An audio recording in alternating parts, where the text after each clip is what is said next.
Hi, welcome to CHS Wingspan YouTube. I'm Piper Berry, the Editor-in-Chief of Wingspan for 2019 to 2020, and this is Maddie Wirebach, the Editor-in-Chief from this year, 2018 to 2019. I'm going to be interviewing today and asking you a few questions about your experience in Wingspan over the few years. So my first question is, what made you get into journalism in the first place? So originally I had taken yearbook my sophomore year, and I always kind of knew I wanted to do something along the lines of news because I really loved the journalistic aspect of yearbook.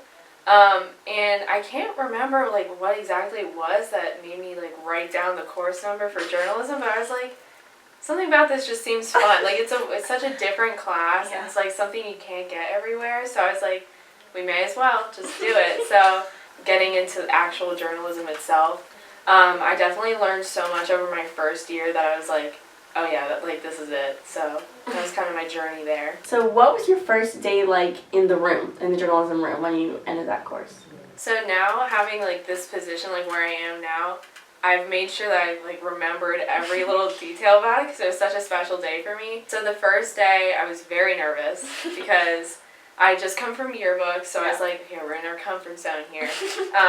And then we had journalism. I didn't know any of the kids in there, and it was just a very scary experience for me. And the whole class was centered around all the names that were written on the walls. And Vito talked about the legacy and upholding Wingspan traditions and things, and I was like, that is so cool.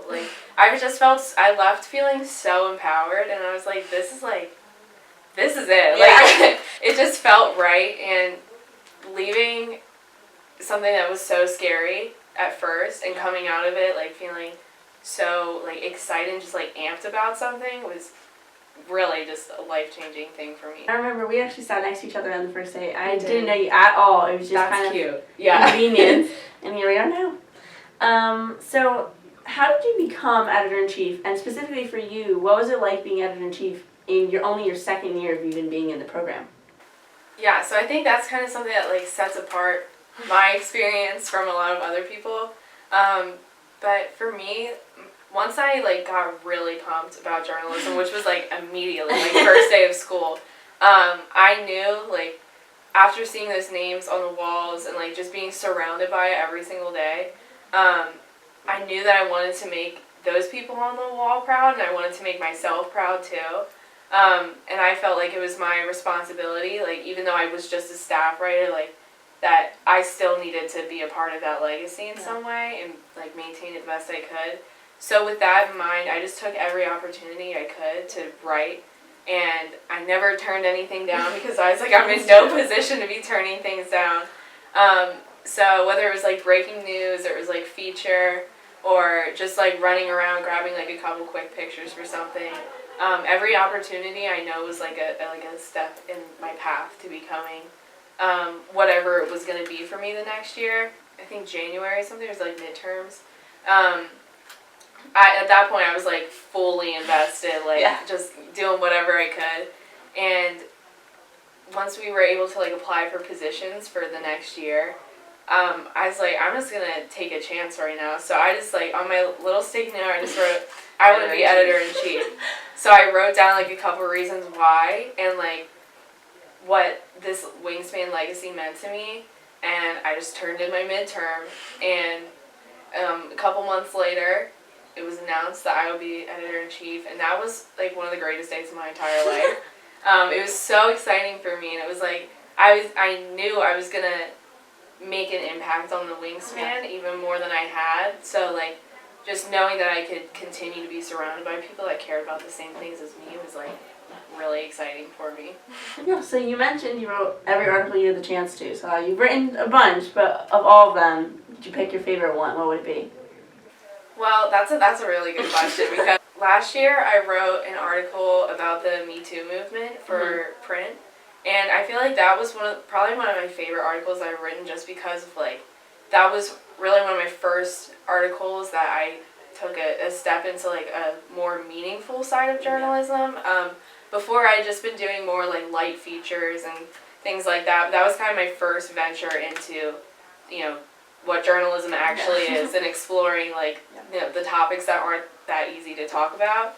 So that's probably why I like that one so much. And I feel like regardless of whether or not I heard anyone like respond to it or any way, like I felt like I had been able to use my like position and my voice for something good. Yeah.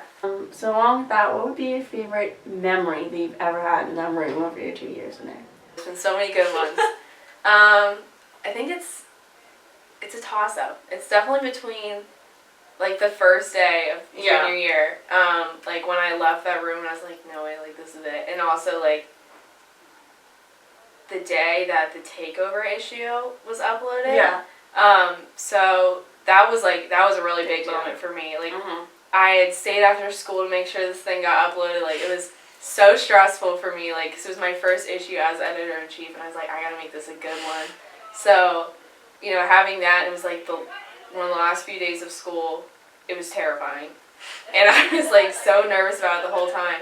Like I remember, like when me and Zach Grossman hit upload, I was like, this is the start of like, you know, this new era for me. So like, I remember like walking out of the parking lot and I was just like crying. I was talking to my mom on the phone. I was like, Mom, I did it. Like it's my first one. Oh, and she's like, oh my gosh, yes. But so that was probably like the biggest moment for me. I didn't even know that. Yeah, well now you do. I know. What was your biggest challenge that you've experienced this year, and what have you learned the most?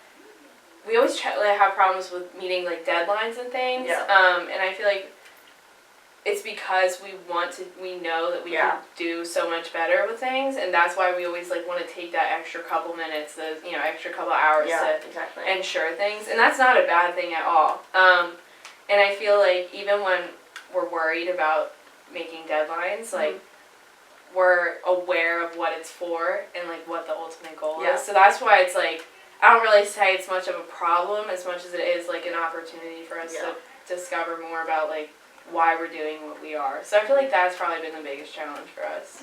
And lastly, would you have any advice for me or the team next year or anyone thinking about joining journalism? So I feel so much peace, like leaving and everything, because I know that it's going to be in good hands with you and like with Zach Grossman and Natalie Nick Griffin. So those are all, like, you guys are just an incredible team, and I know that I feel like I've done all that I can to, like, try and help you guys as much as I can, like, even though you don't really need my help because you guys are just great.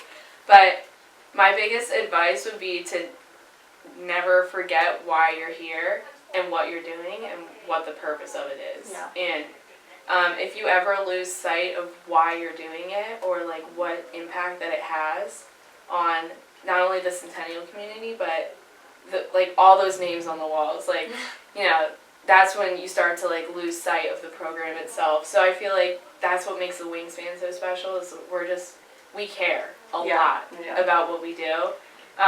So just always keep that in mind. And my biggest piece of advice would definitely be just continue to uphold that legacy, which I know you guys will, and just make each other proud, make yourselves proud, and just constantly strive to be better. Thank you so much. Thank you for interviewing with us today. Thank you. I had the best time with you this year, and good luck in journalism in college. Thank you. I know you do great.